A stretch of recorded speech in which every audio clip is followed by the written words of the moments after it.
बिस्मिल्लाहिर्रहमानिर्रहीम। अस्सलाम वालेकुम दोस्तों, क्या हाल वाले, खैरियत दे नाल हो, ठीक हो? उम्मीद करें ना सारे दोस्त ठीक हो सन। तो यार सारे चैनल लाइक किया करो, सब्सक्राइब किया करो और शेयर किया करो। बहु मेहनत थी है साकू एक वीडियो बढ़ेंदी होए 5-5 6 घंटे लग वेंदन 10 मिनट की वीडियो बढ़ती है। और ये वीडियो असां तुहाडे वास्ते बढ़ेंदू, तो खुश कराने वास्ते, तो मालूमाती चीज़ां दिखेंदू, इंटरव्यूज़ दिखेंदू। और अज असां जेड़ी तो वीडियो दिखेंदे पियूं, असां ये रात बड़ी आई जिस टाइम शदीद बारिश आई और शदीद निनावा आमदा पिया। हूँ टाइम असां वीडियो बड़ी है और असां हूँ टाइम असां दिखा नहीं सके क्योंकि लाइट का बड़ा मसला है, असां एडिट नहीं कर सके। और हुण असां वीडियो एडिट की थी और दोस्तों को भेजेंदे पियूं।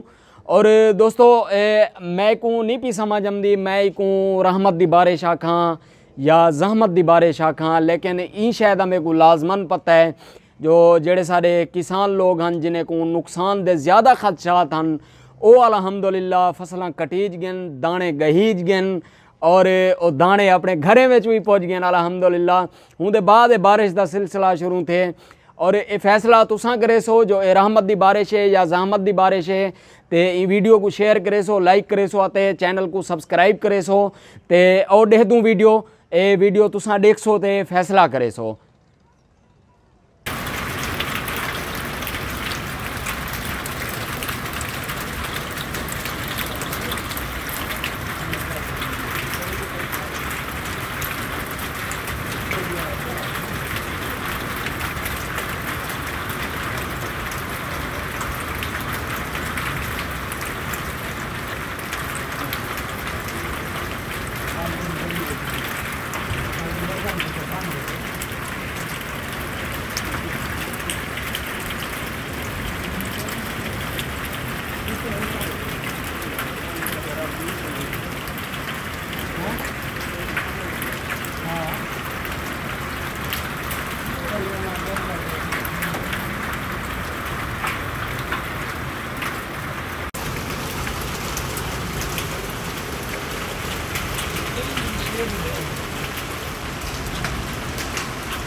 बारिश आ रही है।